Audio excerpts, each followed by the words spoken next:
यह वीडियो जरा गौर से सुनिएगा। रागत्वादिति चेतना उत्तमास्पदत्वात् संगवात् तत एव कर्मिः ज्ञानी योगिभ्यः आधिक्य शब्दात् प्रश्ननिरूपणाभ्याम् आधिक्यसिद्धेः नैव श्रद्धा तु साधारणा तस्यां तत्त्वे च अनवस्थना।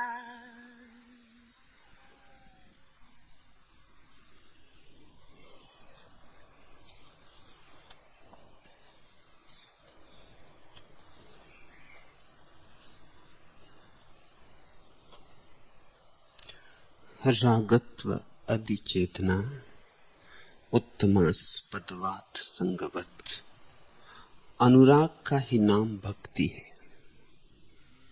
कोई ऐसा भी कहते हैं कि अनुराग दुख का कारण है, इसलिए उसका त्याग करना उचित है।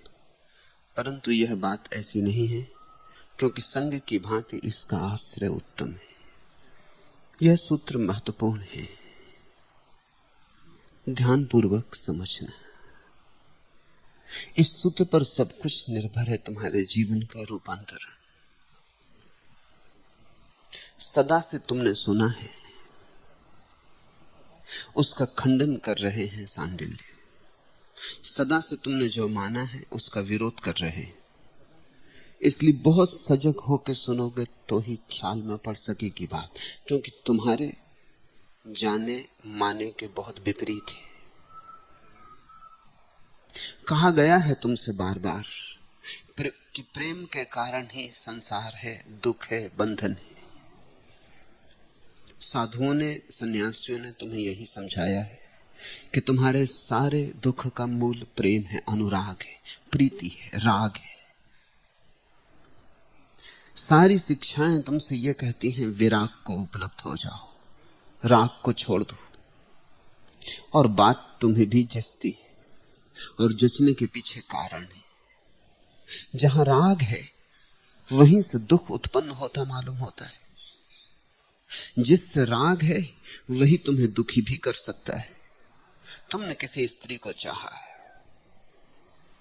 जिस मात्रा में चाहा उसी मात्रा में वह स्त्री तुम्हें दुख दे सकती। तुमने किसी पुरुष से प्रेम किया, जिस मात्रा में प्रेम किया उसी मात्रा में उस पुरुष से तुम्हें सुख मिलेगा, उसी मात्रा में दुख भी मिलेगा। मात्रा बराबर होगी। अगर कल पुरुष छोड़कर चला जाए या स्त्री छोड़कर चली जाए तो कितना दुख तुम उठाओगे? वह दुख उतना ही होगा जितना उसके पास होने से सुख होता था। सुख का स्रोत भी राग मालूम होता है, दुख का स्रोत भी राग मालूम होता है। जिसे हम चाहते हैं मिल जाए तो सुख, जिसे हम चाहते हैं छूट जाए तो दुख, जिसे हम नहीं चाहते मिल जाए तो दुख, जिसे हम नहीं चाहते छूट जाए तो सुख। मनुष्य के सारे सुख और दुख अनुराग आश्रित हैं। नरक भी वहीं से उमकता है, स्वर्ग भी। इसलिए तुम्हारे भोगी और योगियों के तर्क में भेद नहीं है। भोगी कहता है माना कि दुख वहां से निकलता है, लेकिन सुख भी वहां से निकलता है। मैं दुख भोगने को तैयार हूं, लेकिन सुख छोड़ने को तैयार नहीं। ये तुम्हारे भोगी का तर्क है, ये उसकी सरणी है, ये उसकी विचार दशा है। वो कहता है माना कि गुलाब की झाड़ी में बहुत कांटे मगर फूल भी वहां है, कांटों के कारण फूल छोड़ दूं, यह नासमझी मुझसे न होगी।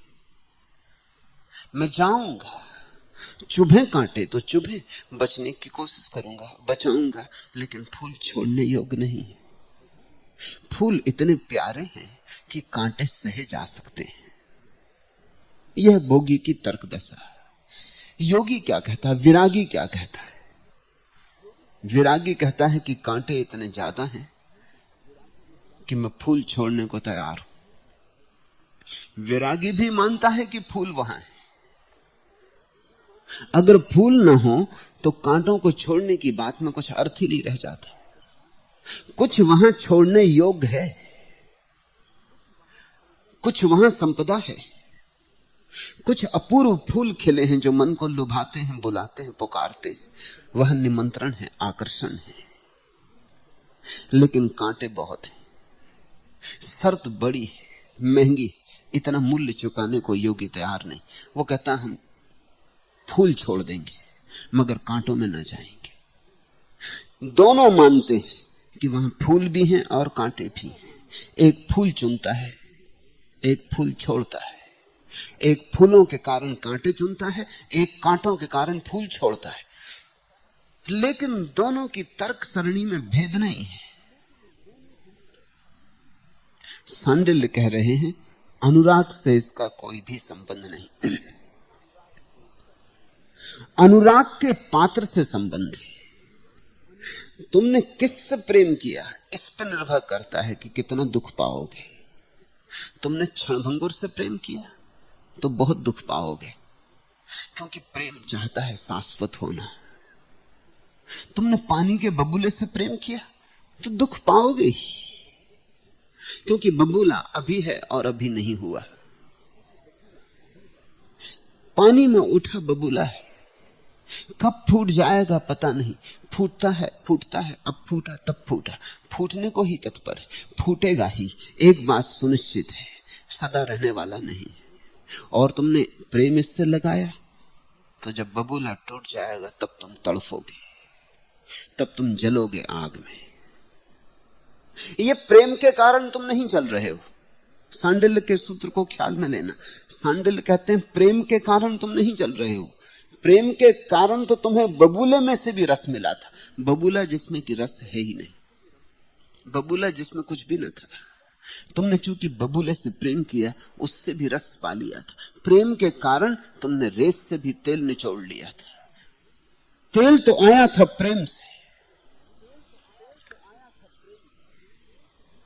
अब बबूला टूटेगा तो दुख आएगा। दुख आता है बबूले की क्षणभंगुरता से, सुख आता है प्रेम से, दुख आता है क्षणभंगुर विषय से। किसी ने धन चाहा, धन का क्या भरोसा, आज है कल ना हो। किसी ने पद चाहा, पद का क्या भरोसा, आज है कल ना हो। इस संसार में तुमने जो चाहा है वो सदा रहने वाला नहीं है। फिर भी चाह के कारण, राग के कारण थोड़ा सा सुख मिलता है। इंद्रधनुषों से भी मिल जाता है, मृग मरीचिकाओं से भी मिल जाता है। जो आदमी भटक गया है मरुस्थल में और प्यासा है, उसे दूर दिखाई पड़ता है एक मरुद्यान, हो या ना हो, मान लो कि नहीं, सिर्फ दिखाई पड़ता है, भ्रांति है। प्यासे आदमी का सपना है, प्यासे आदमी का प्रक्षेपण है, प्यासे आदमी का कि प्यास ही इतनी प्रगाढ़ हो गई है कि वो चारों तरफ मरुद्यान देखने लगा है। झूठा सही, लेकिन जब तक मरुद्यान तक नहीं पहुंचेगा तब तक तो सच्चा है। जब तक सच्चा है तब तक आशा और सुख। राग लग गया झूठे मरुद्यान से तो उससे भी थोड़ा सुख मिला है। पहुंचेगा पास, बोध होगा, दिखाई पड़ेगा कि झूठा था, तब दुख होगा। दुख राग के कारण नहीं हो रहा है। राग के कारण तो झूठे मरुद्यान से भी सुख पैदा हो गया था। दुख पैदा हो रहा है क्योंकि मरुद्यान झूठा था। सांडिल्य ये कह रहे हैं कि राग से तो दुख पैदा होता ही नहीं। भेद ख्याल में आया, एक तो प्रेम है और एक प्रेम का विषय है। विषय अगर क्षणभंगुर है तो दुख पैदा होता है। सांडिल्य कहते हैं क्षणभंगुर की जगह शाश्वत को विषय बनाओ, परमात्मा को विषय बनाओ, फिर दुख ना होगा। यही भक्ति है। विरागी भ्रांति में उसने विश्लेषण ठीक से नहीं किया। सांडिल कहते हैं वो जो फूल खिले हैं कांटों में वो प्रेम के फूल हैं, और जो कांटे हैं वो क्षणभंगुरता के। दोनों चूंकि साथ साथ खिले हैं इसलिए तुम्हें भ्रांति हो रही, तुम्हें अड़चन हो रही।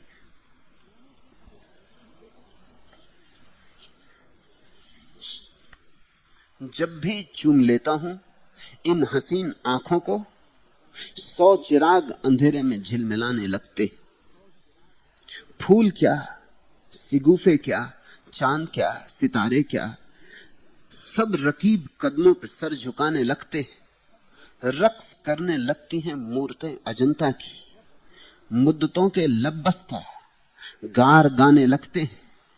फूल खिलने लगते हैं उजड़े उजड़े गुलशन में, प्यासी प्यासी धरती पर अब्र छाने लगते हैं। लम्हे भर को ये दुनिया जुल्म छोड़ देती है, लम्हे भर को सब पत्थर मुस्कुराने लगते, लम्हे भर को ही लेकिन, क्षण भर को ही लेकिन। जब तुम किसी के प्रेम में पड़ते हो सपना ही है ये, मगर प्रेम की शक्ति इतनी विराट है कि क्षण भर को सपने को भी सच कर देती, क्षण भर को झूठ को भी प्रमाणित कर देती। सांडिल कह रहे हैं प्रेम की शक्ति तो देखो, अनुराग की ऊर्जा तो देखो। झूठ पर बरसती है तो झूठ भी सच मालूम होने लगता है। यद्यपि क्षण भर को ही ये बात हो सकती है, क्योंकि झूठ आखिर झूठ है। आज नहीं कल उघड़ेगा, आज नहीं कल सपना टूटेगा, आज नहीं कल इंद्रधनुष विदा होगा, तुम्हारी आंखें फिर अंधेरे में रह जाएंगी, ये दिया बुझेगा। विरागी भाग खड़ा होता है, वो कहता है अब कभी प्रेम ना लगाएंगे, प्रेम से बड़ा दुख पाया। सांडिल्य कहते हैं प्रेम से दुख नहीं पाया, क्षण भंगुर से लगाया था इसलिए पाया।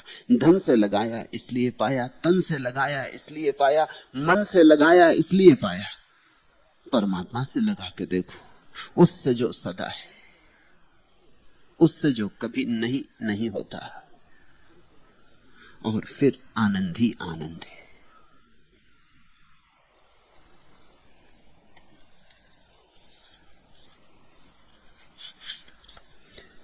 रागत्व अधिचेतना उत्तमास्त स्पदात संगवत। उत्तम से लगाओ, पारलौकिक से लगाओ।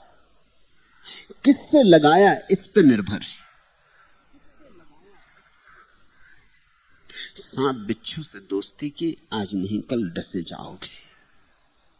ये दोस्ती का कसूर नहीं है, सांप बिच्छू से दोस्ती की। इसलिए ये मत सोच लेना कि अब कसम खा लेता हूं कि कभी दोस्ती ना करूंगा। सांप से दोस्ती की इसलिए पीड़ा पाई, दोस्ती से ही मत संबंध तोड़ लेना, अन्यथा तुम्हारे जीवन में सेतु ही खो जाएगा, तुम्हारे जीवन से रंग खो जाएगा, तुम्हारे जीवन से लय खो जाएगी, तुम्हारे जीवन से संगीत खो जाएगा। क्योंकि सब संगीत, सब लय, सब राग, सब रंग प्रेम का ही है, अनुराग के ही फूल हैं ये सब। यहां जितनी सुगंध है प्रेम की है, और जितनी दुर्गंध है अप्रेम की है। तो यहां भोगी है जो गलत से प्रेम लगा रहा है, वो गलत है क्योंकि गलत से प्रेम लगा रहा है। और योगी है जिसने प्रेम लगाना छोड़ दिया, वो गलत है क्योंकि उसने प्रेम ही लगाना छोड़ दिया। अगर बात को तुम ठीक समझो तो योगी से भोगी बेहतर है, क्योंकि भोगी कम से कम प्रेम तो लगा रहा है, गलत से लगा रहा है। कभी समझ आएगी तो सही से भी लगाएगा। अभी गलत दिशा में जा रहा है, जा तो रहा है, कभी समझ आई तो ठीक दिशा में जा सकेगा। यही पैर ठीक दिशा में भी ले जा सकेंगे, यही पंख जो अंधेरे और महा अंधकार की तरफ ले जा रहे हैं, किसी दिन प्रकाश की यात्रा पर भी निकल सकेंगे। लेकिन योगी ने तो पंख काट दिए। अब न अंधेरे की यात्रा हो सकती है, न उजाले की यात्रा हो सकती, अब यात्रा ही नहीं हो सकती। फिर योगी जब पंख काट देता है तो एक अपूर्व उदासी से भर जाता है। उसी उदासी को बहुत से लोग साधुता समझते। साधुओं का एक संप्रदाय तो उदासी कहलाता। उदासी को लोग साधुता समझते हैं। साधुता तो आनंद होना चाहिए, साधुता तो नाचती हुई होनी चाहिए, साधुता में तो बहुत गीत जन्मने चाहिए, साधुता में तो चांद तारे उगने चाहिए। साधुता नृत्य ना हो तो साधुता नहीं। साधुता में तो मस्ती होनी चाहिए, मादकता होनी चाहिए। साधु का जीवन तो मधुशाला होगी, वहां तो बड़ी मादकता होगी, बड़ा माधुरी होगा, वहां तो सब तरफ आनंद ही आनंद होगा। लेकिन जिसको तुम साधु कहते हो वहां आनंद की कोई खबर नहीं, उदासी है, जड़ता है, एक तरह का मुर्दापन है और सन्नाटा है मरघट का। साधु जड़ हो गया, ठहर गया, डबरा हो गया है। अब ये धारा कहीं जाती नहीं, किसी सागर तक कभी नहीं पहुंचेगी, ये सड़ेगी। भक्त कहता है नाचो, भक्त कहता है उत्साह से भरो, भक्त कहता है प्रेम की धारा को संसार से परमात्मा की तरफ मोड़ दो। धारा तुम्हारे पास है, पंख तुम्हारे पास है, दिशा तुम ठीक चुन लो, पंखों से नाराज मत हो जाओ। और जब तुम्हारा कोई साधु पंखों से नाराज हो जाता है और अपने पंख काट देता है तो दूसरों के पंख देख के ईर्ष्या से भी भरता है। तुम्हारे साधु तुम्हें समझा रहे हैं कि तुम भी पंख काट दो। वे नाराज, खुद पे नाराज, तुम पे नाराज। उनकी जिंदगी नाराजगी की जिंदगी है, वहां क्रोध है, वहां रोष है, वहां दमित वासना है। दमित होगी ही, क्योंकि प्रेम कुछ ऐसी बात है जिससे तुम छुटकारा पा नहीं सकते। पंख भी काट दो तुम पक्षी के तो भी पक्षी उड़ने की आकांक्षा से छुटकारा नहीं पा सकता। वो तो पक्षी की आत्मा है, उससे छुटकारा नहीं। उड़ने की आकांक्षा ही तो पक्षी के प्राण है। प्रेम की आकांक्षा ही तो तुम्हारी आत्मा है।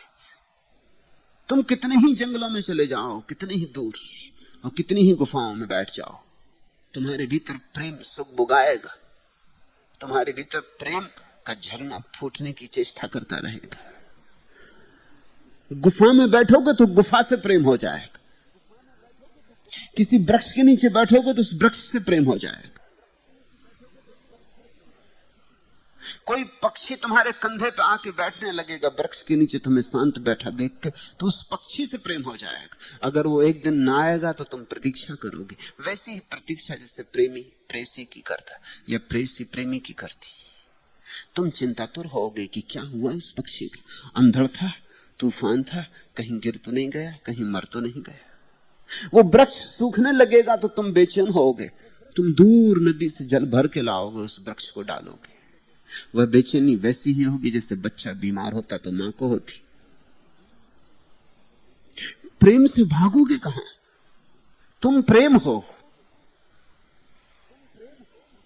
भक्तों का यह उद्घोष है कि प्रेम तुम्हारी आत्मा है, अनुराग तुम्हारा अस्तित्व है, इससे छूटने का कोई उपाय नहीं। पंख काट सकते हो, फिर भी तुम्हारे भीतर उड़ने की आकांक्षा तड़फड़ाएगी और भी ज्यादा तड़फड़ाएगी। और जब तुम दूसरों को उड़ते देखोगे तो बहुत ईर्ष्या पैदा होगी। उसी ईर्ष्या के कारण तुम्हारे साधु तुम्हें उपदेश देते हैं कि छोड़ो, त्यागो, भागो। मुझसे लोग आके पूछते हैं कि आप अपने सन्यासी को संसार छोड़ने को क्यों नहीं कहते? परमात्मा ही संसार नहीं छोड़ रहा है तो मेरा सन्यासी क्यों छोड़े? परमात्मा नहीं उबा है संसार से। तुम परमात्मा से भी श्रेष्ठ होने की आकांक्षा से भरे हो क्या? तुम्हें परमात्मा को भी पराजित करना है। तुम्हारा तथाकथित महात्मा अपने को परमात्मा से भी ज्यादा बुद्धिमान मान रहा है। परमात्मा अभी भी फूलों में हंसता है, अभी भी पक्षियों में उड़ता है, अभी भी झरनों में बहता है, अभी भी पहाड़ों में उठता है, अभी भी चांद तारों में बसता है, अभी भी नए बच्चे पैदा होते हैं। परमात्मा अभी थक नहीं गया है। रविन्द्रनाथ ने कहा है कि जब भी कोई नया बच्चा पैदा होता है तो मेरे मन में धन्यवाद उठता है परमात्मा के प्रति। तो तू अभी थका नहीं, तो तूने फिर एक नया आदमी बनाया। तेरी आशा अपरंपार है, अनंत है तेरी आशा। आदमी कितना ही गलत करे, आदमी कितना ही गलत हो जाए, लेकिन तू है कि आदमी गढ़े चला जाता है। तू कहता आज चूके तो कल जीतेंगे, कल जीते तो परसों, मगर जीतेंगे। आज नहीं कल मनुष्य जैसा होना चाहिए वैसा होगा। तेरा ये भरोसा। आदमी की श्रद्धा परमात्मा पर भला खो गई हो, परमात्मा की श्रद्धा आदमी पर नहीं खो गई। परमात्मा की श्रद्धा अपूर्व है तुम्हारे प्रति, इसलिए तो तुम जी रहे हो, तुम्हारी श्वास चल रही। उसका राग तुमसे है और तुम विराग की बातें कर रहे हो। उसने तुम्हें चाहा है, उसकी चाहत तुम पर रोज बरसती है, सुबह सांझ, चाहे तुम देखो चाहे तुम न देखो। सूरज की रोशनी में बरसती है, हवाओं के झोंकों में बरसती है, फूलों की गंध में बरसती है, मनुष्यों के प्रेम में बरसती। उसकी अनुकंपा तुम्हारे पास रोज आती। तुम चाहे धन्यवाद दो या ना दो, उसका राग तुमसे है। परमात्मा तुम्हारे प्रेम में है, परमात्मा अपनी सृष्टि के प्रेम में है। नहीं तो इन वृक्षों को कौन हरा रखे, उन चांद तारों को कौन रोशन रखे, इन पक्षियों के पंखों में कौन ओढ़े और पक्षियों के कंठों में कौन गाए। परमात्मा का राग तुमसे, और तुम विराग की बात कर रहे हो। तुम भी इतने ही राग से उसके प्रति भर जाओ, तुम दोनों का राग मिल जाए, वही मुक्ति है, वही मोक्ष है।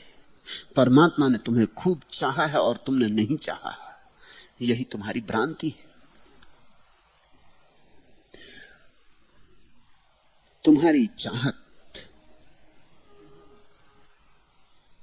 ऊर्ध्वगामी हो जाए, अभी अधोगामी, नीचे की तरफ जाती, क्षुद्र की तरफ जाती।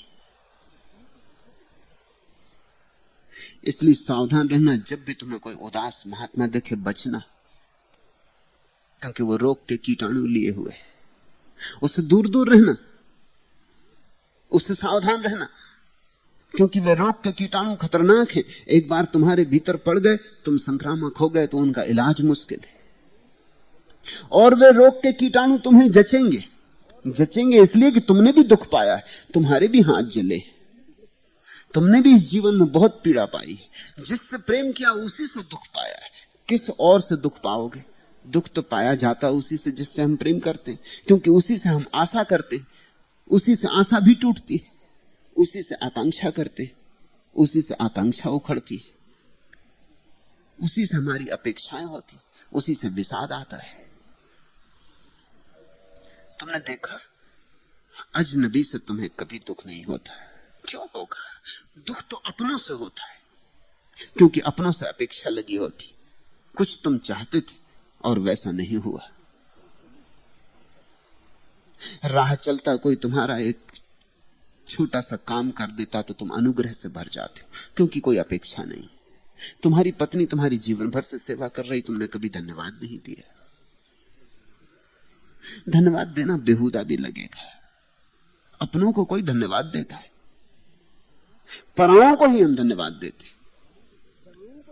धन्यवाद का मतलब ही इतना है कि अपेक्षा न थी और तुमने किया। जिससे अपेक्षा है उसका हम नाराज होते हैं, धन्यवाद नहीं देते। जितनी अपेक्षा थी उतना न किया तो नाराज होते। कोई बेटा अपनी मां को धन्यवाद देता है, कोई मां अपने बेटे को धन्यवाद देती, ये बात ही नहीं उठती। हां, शिकायतें चलती, नाराजगियां होती हैं, क्रोध होता है। तो हर आदमी जला हुआ है और हर आदमी के फपोले पड़े हुए हैं। और तुमने कहावत सुनी ना, दूध का जला छाछ भी फूंक फूंक के पीने लगता है। तो तुम्हारा भी अनुभव तुमसे यही कहता, तुम्हारा भी विश्लेषण बहुत गहरा नहीं है। तुमने भी जीवन को बहुत उसकी गहराइयों में न समझा है, न परखा है। तुम्हारी आंखें भी बहुत पारदर्शी नहीं। तो जब तुम्हारा महात्मा तुमसे कहता है कि ये सब राग का ही फल है, तुमको भी बात जस्ती, गणित बैठता है कि बात तो ठीक ही, मैं भी राग में पड़ा हूं इसलिए दुख भोग रहा हूं। तो रोग के कीटाणु तुम लेने को तत्पर हो जाते। सांडिल तुम्हारे लिए बड़े क्रांति के सूत्र दे रहे हैं। सांडिल कह रहे हैं राग से नहीं कोई दुख पाता। कह दो अपने महात्माओं को तुमने राग से दुख नहीं पाया, गलत से राग लगाया था उससे दुख पाया। अब तुम दूसरी गलती कर रहे हो कि तुमने राग ही छोड़ दिया। एक आदमी अपने पैरों से चल के वैश्यालय गया। निश्चित ही पैर ना होते तो कैसे जाता, पैरों से ही गया। फिर वैश्यालय में बहुत दुख पाया, बहुत अवमानना झेली, बहुत जीवन को दूषित बना डाला, क्रोध में अपने पैर काट डाले, क्योंकि ये पैर ही वैश्यालय ले गए थे। लेकिन ये पैर मंदिर भी ले जाते, इनसे ही तीर्थ यात्रा भी होती। ये जो पैर काट के बैठ गया है इसको तुम महात्मा कहते हो, क्योंकि ये कहता है पैर वैश्यालय ले गए थे, जुआ घर ले गए थे, शराब घर ले गए थे, इन पैरों पे बहुत नाराज था, इसने पैर काट डाले। इसको तुम पागल कहोगे ना, इसको तुम महात्मा तो नहीं कहोगे। इस आदमी ने पहले भी मूढ़ताएं की और अब महामूढ़ता कर रहा है, क्योंकि जो वैश्यालय तक जा सकता है वो मंदिर तक जाने में समर्थ है। जो शराब घर तक जा सकता है वो स्वर्ग तक जा सकता है। पैर है जो नरक की यात्रा कर सकता है, उसको स्वर्ग की यात्रा में कौन सी बाधा। रुख बदलना है, दिशा बदलनी है, बाएं ना चले दाएं चले, बस इतना ही फर्क करना है। पैर तो वही है, सीढ़ी तो वही है, नीचे न गए ऊपर गए।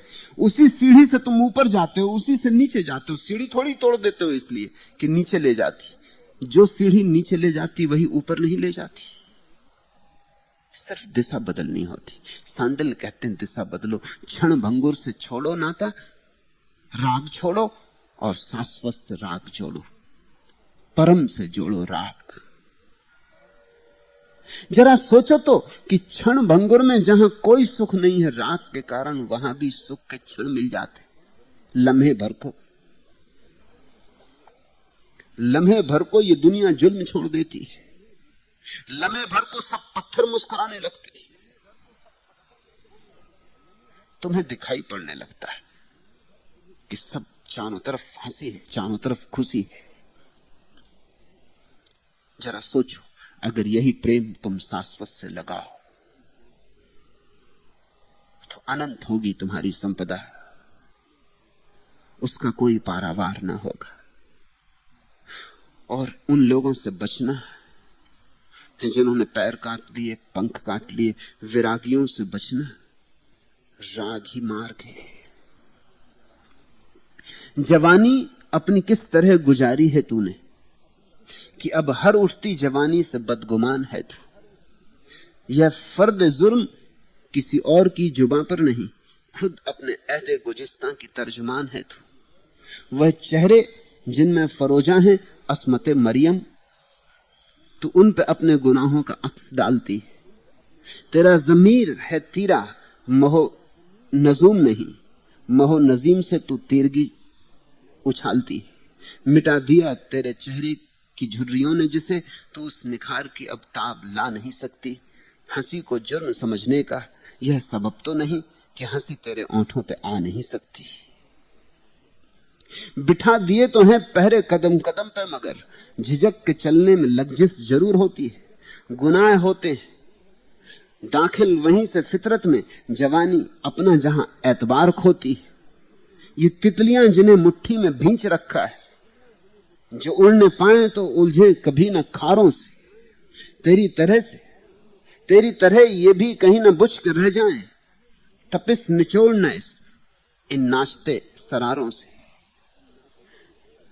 कवि कहता है जवानी अपनी किस तरह गुजारी है तूने कि अब हर उठती जवानी से बदगुमान है तू।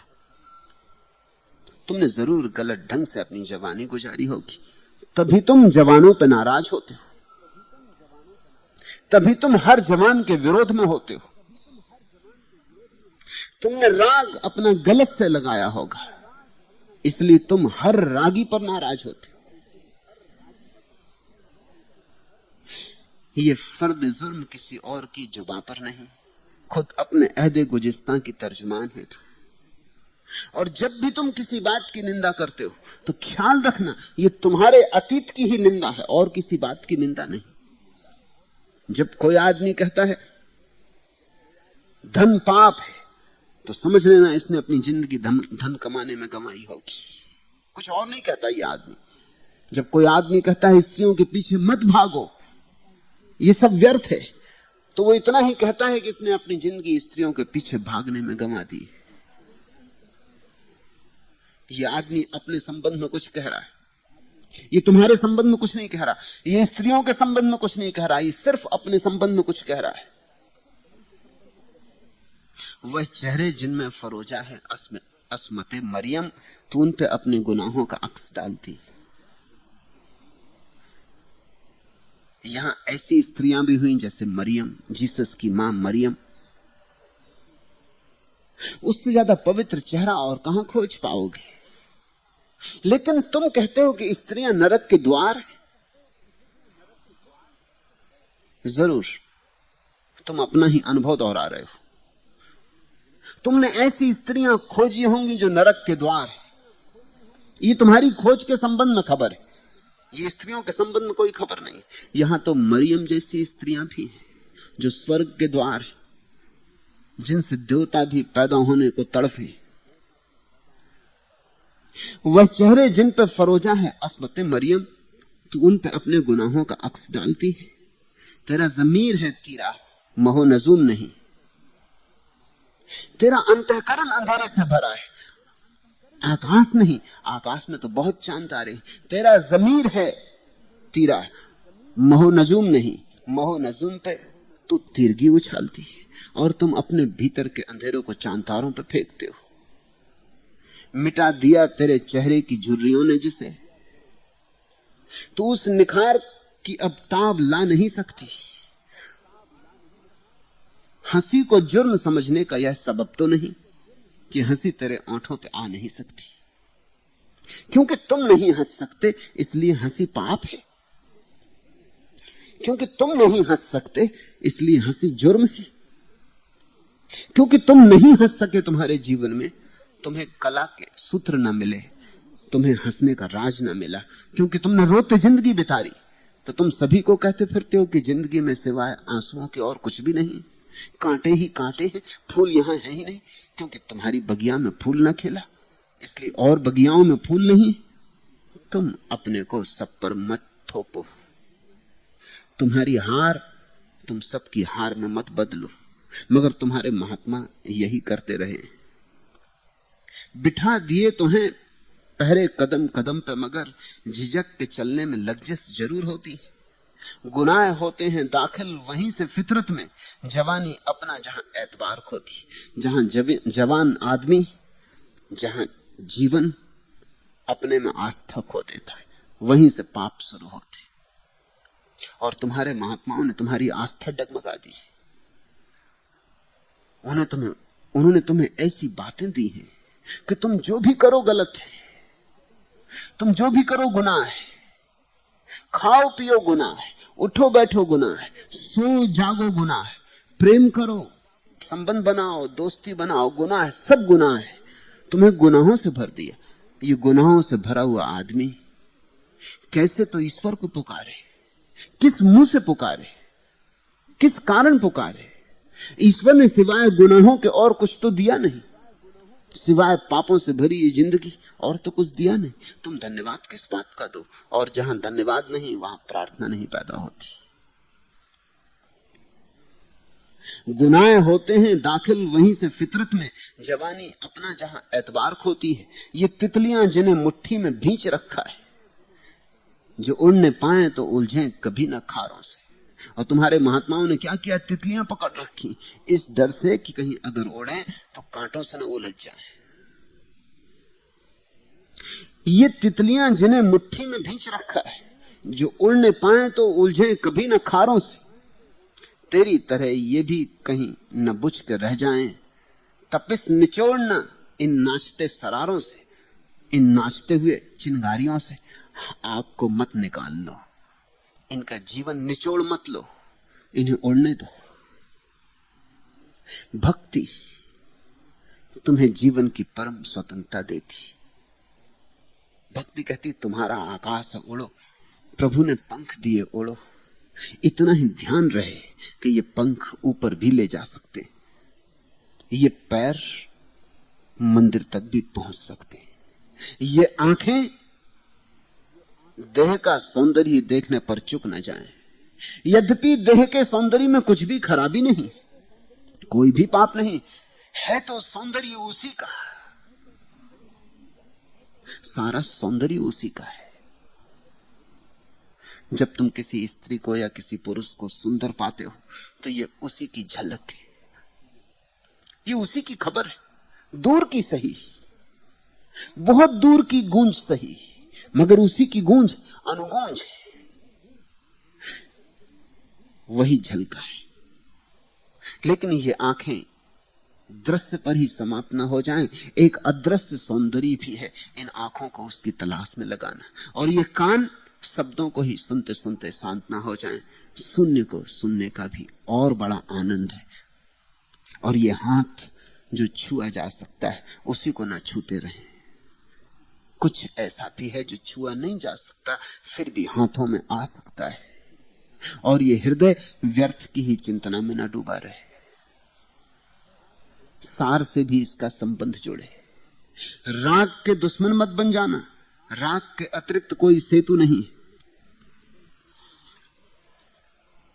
इसलिए कहते सांडिल्य, रागत्व अदित चेतना उत्तमा स्पदवात संगवत। अनुराग ही का नाम भक्ति है। कोई ऐसा कहते हैं कि अनुराग दुख का कारण है, इसलिए उसका त्याग करना चाहिए, परंतु यह बात ऐसी नहीं है, क्योंकि संग की भांति इसका आश्रय उत्तम है।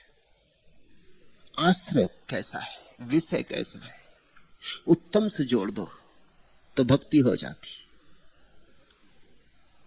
क्षुद्र से जोड़ दो तो क्षुद्रता।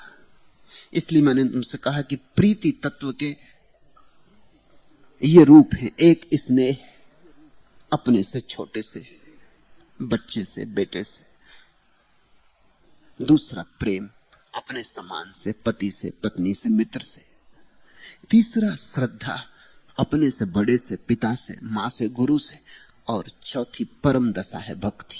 ये सब प्रीति के ही रूप है। तुम्हारा प्रेम भक्ति तक पहुंच जाए, इतना स्मरण रहे, न कुछ छोड़ना है, नहीं कहीं भाग जाना है। इसी संसार की मिट्टी में परमात्मा का सोना मिला है। छांटना है, मिट्टी मिट्टी अलग कर देनी, सोना सोना छांट लेना है। तत् एव कर्मी ज्ञानी योगिभ्या आधिक्य शब्दात्। कर्मी, ज्ञानी और योगी से भी भक्त को आधिक्य शब्द में वर्णन होते देखा जाता, इस कारण वह श्रेष्ठ ही है। सांडिल्य कहते हैं सारे शास्त्रों का सार यह है कि जिस भांति शास्त्रों ने भक्त की प्रशंसा की, वैसी किसी की भी नहीं की। वेद भी भक्त को परम कहते, उपनिषद भी, कृष्ण भी गीता में भक्त को परम कहते। आधिक्य से वर्णन किया गया है अगर किसी का, तो वो भक्त का किया गया है। कर्म की भी प्रशंसा की गई है, और ज्ञान की भी प्रशंसा की गई है, और योग की भी प्रशंसा की गई है, और सारी विधियों की भी चर्चा की गई है। लेकिन भक्त को आधिक्य से कहा गया है, उसकी अत्यधिक प्रशंसा की गई है। क्यों? क्योंकि भक्त इस जगत में द्वंद्व पैदा नहीं करता, निर्द्वंद है। भक्त इस जगत में चुनाव नहीं करता, यह संसार और यह परमात्मा ऐसा खंड नहीं करता। कहता यह संसार भी उसी परमात्मा का, भक्त परमात्मा को संसार के विपरीत नहीं देखता, संसार में छिपा अनसयुत देखता है, कण कण में, क्षण क्षण में वही व्याप्त है। फिर भक्त अपने को सब भांति समर्पित करता है, उसका समर्पण पूर्ण है। भक्त ही कर सकता है पूर्ण समर्पण, प्रेम ही कर सकता है पूर्ण समर्पण, और तो कोई पूर्ण समर्पण नहीं कर सकता है। योगी का स्वार्थ है मोक्ष चाहिए, भक्त को वैसा स्वार्थ भी नहीं है। भक्तों ने कभी मोक्ष नहीं मांगा। ज्ञानी को ज्ञान चाहिए, सत्य क्या है इसका साक्षात्कार चाहिए। भक्त को उसकी भी चिंता नहीं। भक्त तो कहता है मेरे हृदय में मैं न रहूं, बस इतना काफी है। जहां मैं न रहा वहां तू रहेगा ही। मैं शून्य हो जाऊं, मैं तेरे योग पात्र बन जाऊं, तेरे चरणों में कहीं धूल बन के पड़ा रहूं, बस पर्याप्त है। मेरी अलग से कोई आकांक्षा नहीं। योगी मोक्ष मांगता है, ज्ञानी ज्ञान मांगता है, कोई कुछ मांगता है, कोई कुछ मांगता है। भक्त कहता है इतना ही कि मुझे मिटा दे, मुझे ऐसा नेस्त नाबूद कर दे कि मुझे मेरा कुछ पता ना रहे, मैं बेखुद हो जाऊं। इसलिए कृष्ण कहते हैं कि भक्त के हृदय में मैं जिस भांति विराजता हूं वैसा किसी और के हृदय में नहीं विराजता हूं, वैसा बैकुंठ में भी नहीं। भक्त के हृदय में जिस प्रीति से बैठता हूं वैसा कहीं और स्थान ही नहीं।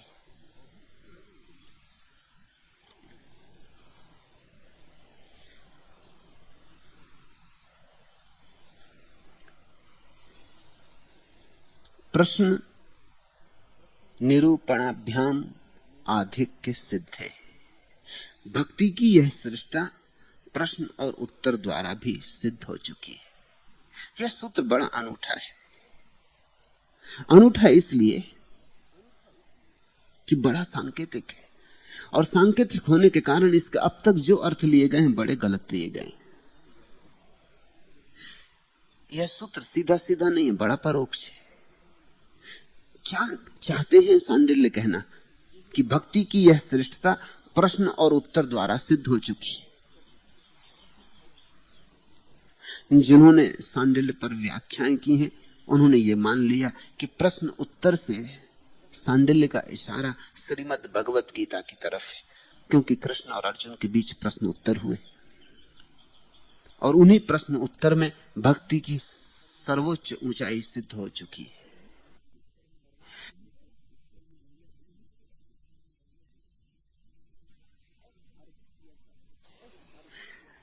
ऐसा अर्थ किया जाए तो किया जा सकता है, मगर यह अर्थ बड़ा दूरगामी नहीं। अगर सांडिल्य को यही कहना होता तो कृष्ण अर्जुन संवाद कह देते, यही कहना होता तो श्रीमद् भगवत गीता का नाम ही ले देते। इस तरह परोक्ष कहने की क्या जरूरत थी? इसलिए मैं इसका कुछ और अर्थ करना चाहता हूं। शिष्य और गुरु के बीच बहुत कुछ है जो शब्दों के बिना भी होता है। विद्यार्थी और अध्यापक के बीच केवल शब्दों का लेन देन होता है, यही फर्क है। शिष्य और गुरु के बीच निशब्द का भी लेन देन होता है, शब्द का भी लेन देन होता है, मगर वह गौण। दोयम नंबर 2, प्रथम तो है मौन का आदान प्रदान। 25 साल हुए एक जंगल में एक सुबह यह घटना घटी। एक व्यक्ति अपने हाथ में फूल लिए हुए आया, आकर बैठा। उसके चारों तरफ उसकी शिष्य मंडली थी और उस व्यक्ति ने वह फूल एक एक शिष्य के सामने किया। जिसके सामने फूल गया उसने कुछ कहा, फूल के संबंध में कुछ व्याख्या की। फूल घूमता रहा और आखिर में एक शिष्य के सामने गया और उस शिष्य ने कुछ भी ना कहा, वह सिर्फ मुस्कुराया, हंसा। और कहते हैं इसी घटना में ज़ेन संप्रदाय का जन्म हुआ, ध्यान संप्रदाय का जन्म हुआ। यह बात बहुत महत्वपूर्ण नहीं है कि वह व्यक्ति गौतम बुद्ध था, कोई और भी हो सकता था। कृष्ण हो सकते थे, क्राइस्ट हो सकते थे, कपिल हो सकते थे, कणाद हो सकते थे, कबीर हो सकते थे, कोई भी हो सकता था। शर्त एक ही है कि जो भी हो वह जागा हुआ होना चाहिए।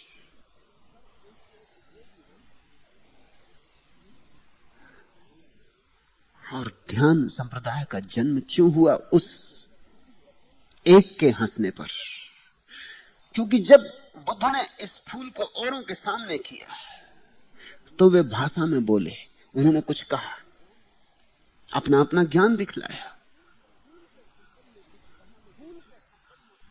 फूल के संबंध में कुछ कहा लेकिन फूल से चूक गए। फूल तो तथ्य है, शब्दातीत है, कुछ कहने का उपाय नहीं। आश्चर्यचकित हो सकते हो फूल को देखकर, विस्मय विमुग्ध हो सकते हो फूल को देखकर, आनंद मग्न हो सकते हो फूल को देखकर, फूल के सौंदर्य को देखकर स्तब्ध हो सकते हो, आंसू झर सकते हैं आनंद के, कि हंसी फूट सकती, मगर शब्द बहुत ओछा है, शब्द बहुत छोटा है। जिस शिष्य के पास फूल आया और ठहर गया वह था महाकाश्यप। वह सिर्फ मुस्कुराया, फिर खिलखिला के हंसा, और बुद्ध ने वह फूल महाकाश्यप को दे दिया और कहा कि जो मैं कह सकता था वो मैंने औरों से कह दिया है, जो मैं नहीं कह सकता वो मैं तुझे दिए दे रहा हूं। परम घटना मौन में घटती है। शिष्य और गुरु के बीच शब्दों का आदान प्रदान नहीं होता, ऐसा नहीं होता है, लेकिन वह असली आदान प्रदान नहीं। एक और आदान प्रदान है जो चुप चुप होता है, जो बिन बोले होता है। सांडिल्य जिस शिष्य से ये सूत्र कह रहे हैं या जिन शिष्यों से ये सूत्र कह रहे हैं, उनसे उनका मौन का नाता है। उन शिष्यों ने मौन में बहुत बार उनसे प्रश्न पूछे और बहुत बार उनके उत्तर पाए। यहां मेरे पास वे लोग हैं जो मौन में पूछते हैं और मौन में पाते भी हैं। मौन में पूछने वाला ही पाता है। सांडिल्य जब कहते हैं प्रश्न निरूपणाभ्याम आधिक्य सिद्धे, प्रश्न और उत्तर द्वारा भी क्या यही बात सिद्ध नहीं हो चुकी? वो किस बात की तरफ इशारा कर रहे हैं? वो अपने शिष्यों से कह रहे हैं कि तुमने कितनी बार पूछा है और मैंने कितनी बार तुमसे कहा है, भीतर भीतर अंतरंग में तुम प्रश्न बने हो, मैं उत्तर बना हूं। क्या हर बार भक्ति की श्रेष्ठता सिद्ध नहीं हुई? क्या मतलब इसका? इसका मतलब यह हुआ कि जब भी तुमने शांत और मौन होकर प्रेम से भर के पूछा है तो तुमने उत्तर पाया है। जब भी तुम शांत और मौन होकर प्रेम से मेरी तरफ देखे हो तो तुम चाहे 1000 मील दूर रहे, तुमने मुझे अपने भीतर पाया है। क्या उससे बात सिद्ध नहीं हो गई है? क्या प्रेम के अनुभव से बात सिद्ध नहीं हो गई है? ये इशारा कृष्ण की गीता की तरफ नहीं है। कृष्ण की गीता की तरफ होता तो सीधा कह देते, ऐसे प्रश्न उत्तर की बात क्यों उठाते? क्योंकि फिर तो बड़ी झंझट है। उपनिषदों में भी प्रश्न उत्तर है, फिर गीता ही क्यों? फिर उपनिषद क्यों नहीं? फिर प्रश्न उत्तर तो हजारों साल से चलते रहे, न मालूम कितने शास्त्रों में प्रश्न उत्तर है। नहीं, सांडिल्य तो अपने उस अंतर संबंध की तरफ इशारा कर रहे हैं। वो ये कह रहे हैं कि सुनो, तुम भी पूछते हो और कितनी बार नहीं तुम्हारे प्रेम के कारण समय और स्थान की दूरी मेरे और तुम्हारे बीच मिट गई। कितनी बार तुमने चुपचाप प्रेम से पूछा है और उत्तर पाया है। क्या उससे भक्ति का आधिक्य सिद्ध नहीं हो गया? उससे बात सिद्ध हो चुकी है। न एव श्रद्धा तू साधारण न्यात। भक्ति श्रद्धा की भांति नहीं है, क्योंकि श्रद्धा साधारण रूप से दिखाई पड़ती। श्रद्धा साधन है भक्ति का, भक्ति साध्य है। साधन साध्य नहीं हो सकता। तुम जिस नाव से दूसरे किनारे पर जाते हो, वह नाव दूसरा किनारा नहीं है, ना हो सकती। साधन साधन है, साध्य साध्य है। श्रद्धा भक्ति तक लाती, लेकिन भक्ति नहीं। बहुत लोग श्रद्धा को ही भक्ति समझ लेते हैं, तो भ्रांति हो जाती। फिर भक्ति क्या है? श्रद्धा में कुछ ना कुछ पाने की आकांक्षा बनी रहती। भक्ति निष्कांक्षी है। भक्त ने तो पा लिया, श्रद्धालु पाने में लगा है। भक्ति उस भाव दशा का नाम है जब तुम्हें पता चलता है कि परमात्मा मिला ही हुआ है, पाने का कोई सवाल ही नहीं, पाने की बात ही गलत है। ऐसा समझो,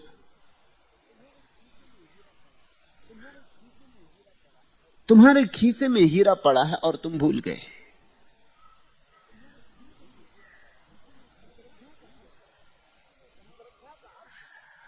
श्रद्धा का अर्थ है, किसी ने कहा कि तुम भूल गए क्या, तुम्हारे पास हीरा है, और तुमने उस आदमी की बात पर भरोसा किया और खोज शुरू की कि हो सकता है यह आदमी ठीक कहता हो। तुम इस आदमी को जानते हो, यह प्रामाणिक है, ये कभी झूठ नहीं बोला, इसने तुम्हें कभी धोखा नहीं दिया, इसकी और सलाहें भी पीछे अतीत में काम आई, इसने जब जो कहा काम पड़ा है, इसने जब जो कहा वैसा ही हुआ है। हजार हजार अनुभवों से सिद्ध हो चुका है कि यह आदमी विश्वास योग्य है। और यह आदमी आज तुमसे कहता है कि हीरा तुम्हारे पास, तुम तलाशते क्यों नहीं?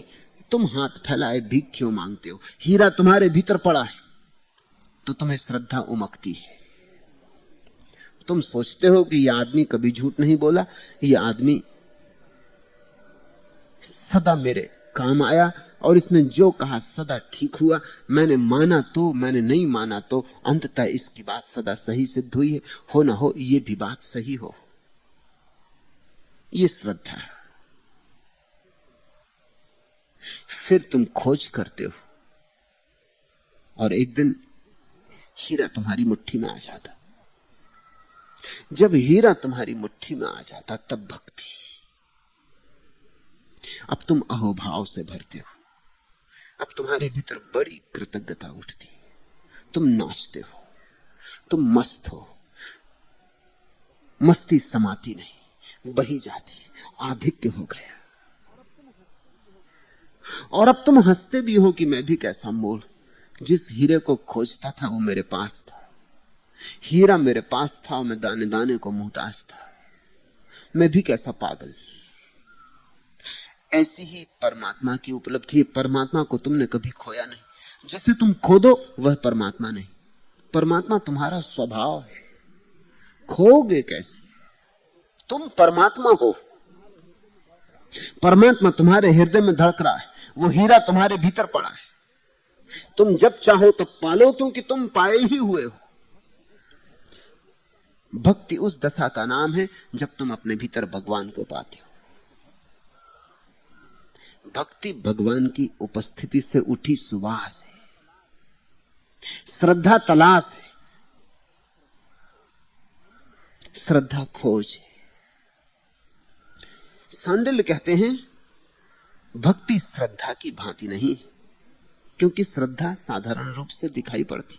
और भी भेद है श्रद्धा और भक्ति में। श्रद्धा नास्तिक को भी होती। आखिर कम्युनिस्ट कार्ल मार्क्स और एंजल्स और लेनिन पर वैसी ही श्रद्धा करता है जैसे हिंदू कृष्ण पर करता है और ईसाई क्राइस्ट पर करता है। कम्युनिस्ट दास कैपिटल पर वैसी ही श्रद्धा करता है जैसे मुसलमान कुरान पे करता है और बौद्ध धम्मपद पे करता है। यद्यपि कम्युनिस्ट भक्त नहीं और कभी भक्त नहीं हो सकता। श्रद्धा तो साधारणता सब तरफ दिखाई पड़ती, बच्चे माँ बाप पे श्रद्धा करते हैं, लेकिन भक्ति नहीं है। वह जिस गुरु से तुम कुछ सीख लेते हो उसमें तुम्हें श्रद्धा आती है, सम्मान आता है, आदर भाव आता है, लेकिन भक्ति नहीं है। वह श्रद्धा अधार्मिक भी हो सकती है, अनैतिक भी हो सकती है। समझो कि किसी ने तुम्हें जेब काटना सिखाया, वो तुम्हारा गुरु हो गया, उस पर श्रद्धा होगी, उस पर आदर होगा। चोरों के भी गुरु होते, बेईमानों के भी गुरु होते। बेईमानी की भी तो कला होती, कोई ऐसे ही तो नहीं आ जाती, बेईमानी सीखनी पड़ती, उसमें भी दादा गुरु होते, तो वहां भी श्रद्धा होती। श्रद्धा साधारण बात है, जिससे हमें कुछ मिलता है मूल्यवान, उसी पे श्रद्धा हो जाती। परमात्मा से जो संबंध है वो मात्र श्रद्धा का नहीं हो सकता। श्रद्धा का हो तो अभी संबंध हुआ नहीं। परमात्मा से संबंध भक्ति का हो सकता है। इसीलिए तो कृष्ण को मानने वाला कृष्ण को भगवान कहेगा। क्यों?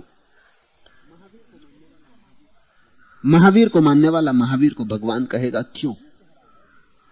वो इतना ही कह रहा है कि हम साधारण गुरु नहीं मानते महावीर को, हमारा संबंध श्रद्धा का ही नहीं है, भक्ति का है। वो और कुछ भी नहीं कह रहा है। वो सिर्फ इस बात की घोषणा कर रहा है कि महावीर मेरे लिए गुरु ही नहीं है, भगवान है। मेरे भीतर उनके प्रति जो भाव है वो मात्र श्रद्धा का नहीं, श्रद्धा तो साधारण बात है। मेरे प्रति,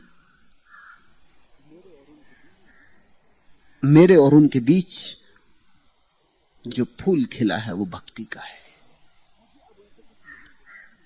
मुझे अब उनसे कुछ लेना देना नहीं, उनकी मौजूदगी काफी है, उनका होना परम धन्यता है। इसलिए जो एक को भगवान है दूसरे को नहीं भी होगा। जैनों का भगवान हिंदुओं के लिए भगवान नहीं, कोई कारण नहीं, क्योंकि भगवत्ता तो एक निजी घटना है। ईसाइयों का भगवान मुसलमानों का भगवान नहीं। बुद्ध को मानने वाले बुद्ध को भगवान कहते हैं। कृष्ण को मानने वाले राजी नहीं होंगे, जैन राजी नहीं होंगे, बुद्ध और भगवान। लेकिन उनकी नाराजगी इतना ही कहती कि उनके और बुद्ध के बीच भक्ति का संबंध नहीं, और कुछ नहीं कहती। इसमें कुछ विवाद जैसी बात नहीं। अगर जैन ये सिद्ध करने लगे कि महावीर सबके भगवान है तो झंझट की बात है। जैन अगर इतना ही कहे कि हमारे भगवान है, बात समाप्त हो गई। इससे आगे कोई विवाद का उपाय नहीं। लेकिन महावीर की, कृष्ण की या बुद्ध की उद्घोषणा भगवान की तरह उनके प्रेम करने वालों ने की, उसका कारण इतना ही है कि वे ये जाहिर करना चाहते हैं कि हमारे और उनके बीच साधारण श्रद्धा का नाता नहीं है। वो नाता वही है जिसको भक्ति का नाता कहते हैं। भक्ति परम नाता है, वो अनुराग की परम शुद्ध दशा है, उसके ऊपर और कोई शुद्धि नहीं है।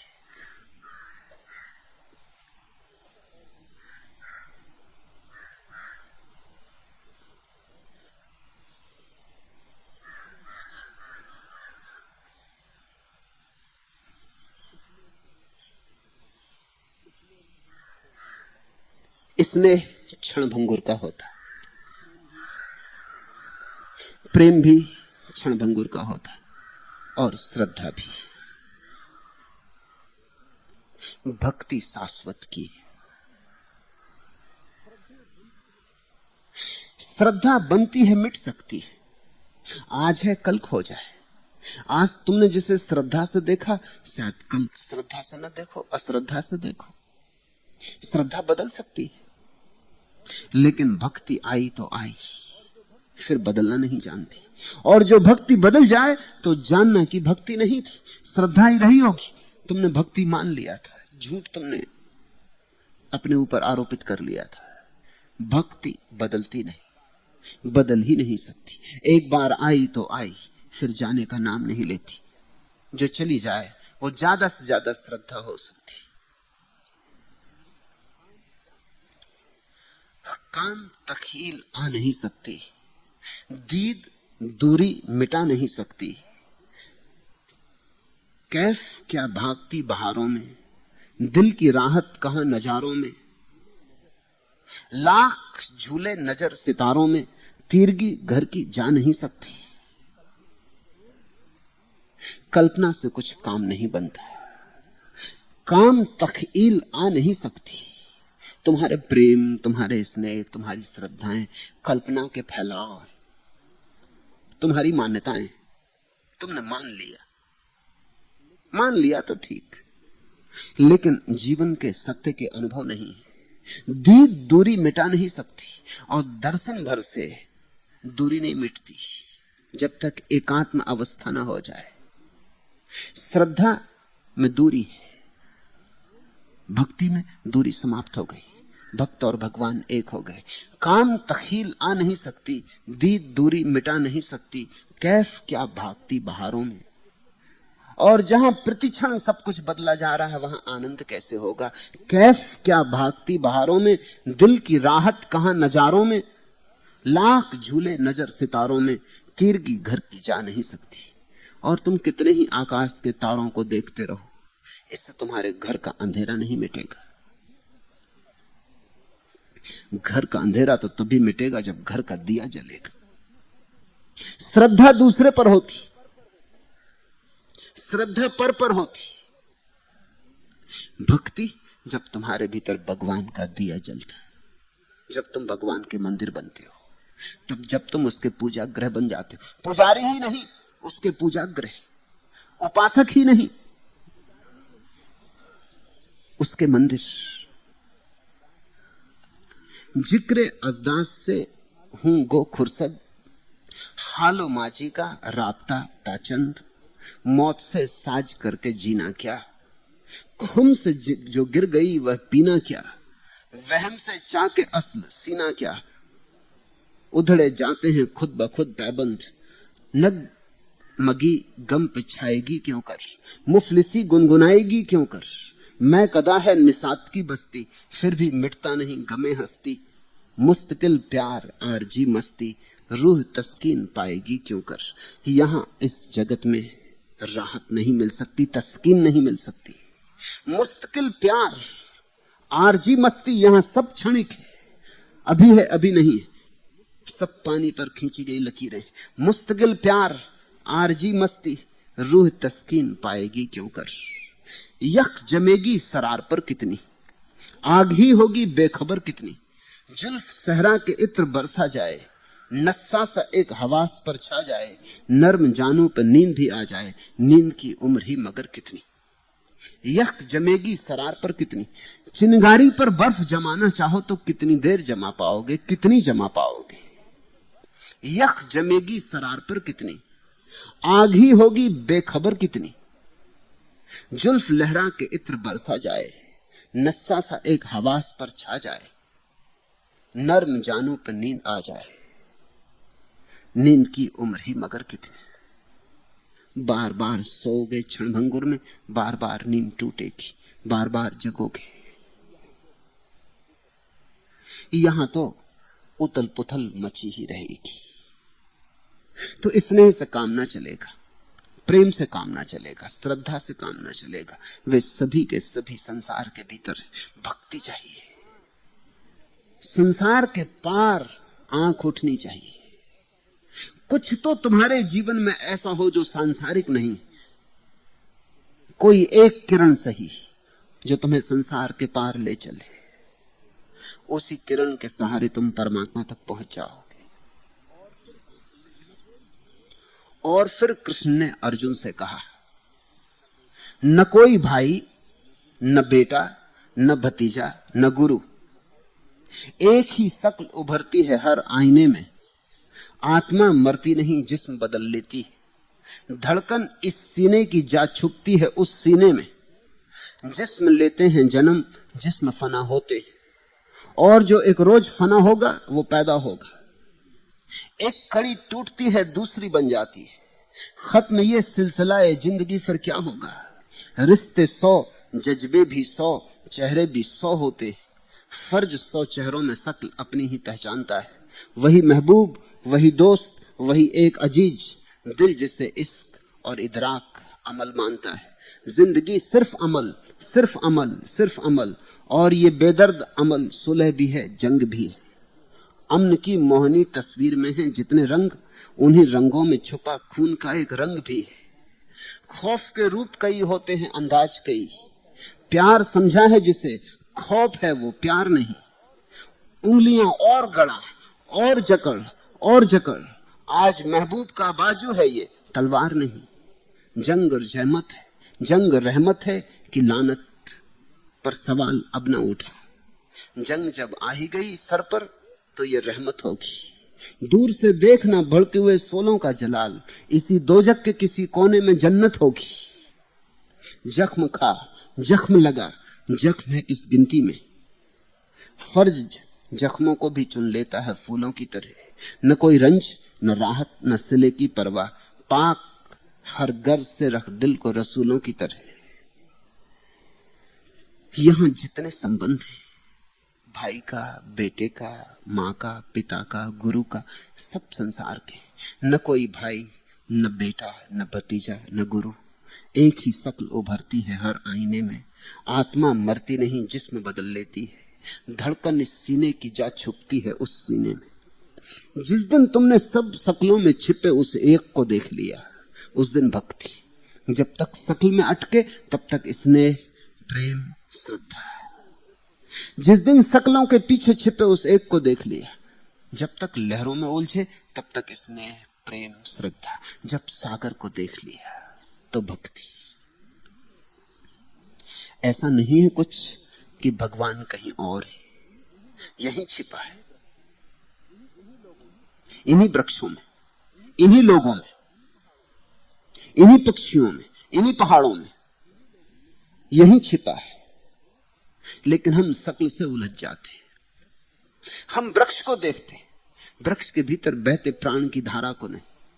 हम पक्षी को उड़ते देखते हैं, पक्षी के भीतर उड़ती हुई आत्मा को नहीं। हम आदमी को देखते हैं, औरत को देखते हैं, आदमी और औरत ऊपर की बातें, भीतर छिपे हुए चैतन्य को नहीं देखते। वह चैतन्य दिखने लगे तो भक्ति। न कोई भाई, न बेटा, न भतीजा, न गुरु। एक ही शक्ल उभरती है हर आईने में।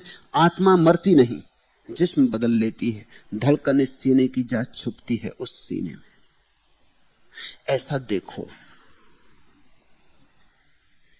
ऐसा परखो, तो तुम धीरे धीरे पाओगे। सांडिल जिस अनुपम अनुराग की बात कह रहे हैं वह तुम्हारे भीतर उठने लगा। अरूप का प्रेम, निराकार का प्रेम, निर्गुण का प्रेम।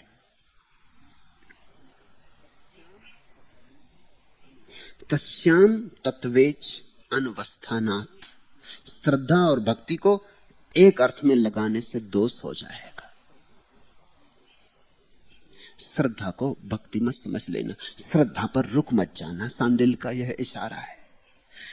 तुम कुछ ऐसे हो कि जगह जगह रुक जाते हो, इसलिए सद्गुरुओं को कहना पड़ता बार बार। तुम ऐसे हो कि रुकने को तत्पर हो। बुद्ध ने कहा है, अगर मैं तुम्हारे ध्यान के रास्ते पे कहीं मिल जाऊं तो मुझे 2 टुकड़े कर देना। If you meet me on the way, kill me. मुझे मार डालना। क्यों? क्योंकि अगर बुद्ध न मारे जाएं तो श्रद्धा पर अटकन हो जाएगी। जब बुद्ध भी विदा हो जाएं तो भगवत्ता का उदय हो।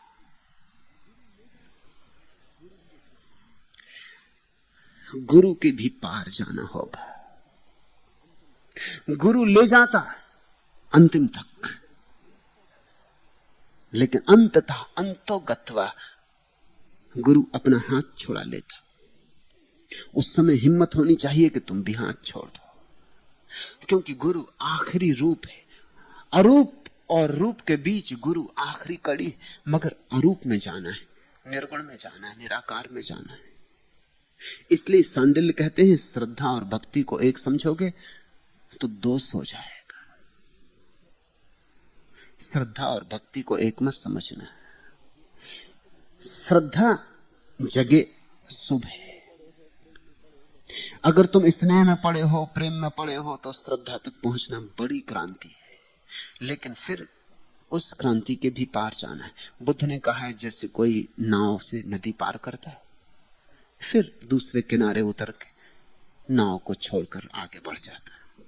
ऐसे श्रद्धा से नाव बना लेना, पार कर लेना नदी। लेकिन जब दूसरा किनारा आ जाए तो श्रद्धा को सिर पर मत ढोते फिरना। इसलिए ज़ेन फकीरों की अद्भुत कहानियां हैं। रिंझाई ने बौद्ध शास्त्रों को आग लगा दी। शिष्यों ने पूछा ये क्या करते हो?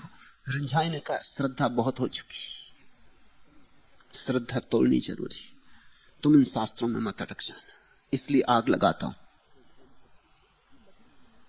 दूसरे ज़ेन फकीर इक्का ने बुद्ध की लकड़ी की मूर्तियां जला दी और आंच ताप ली।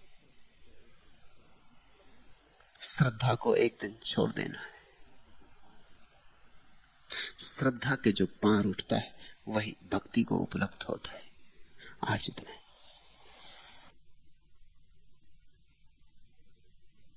अगर यह वीडियो आपको अच्छी लग रही हो तो वीडियो को लाइक और चैनल को सब्सक्राइब करें।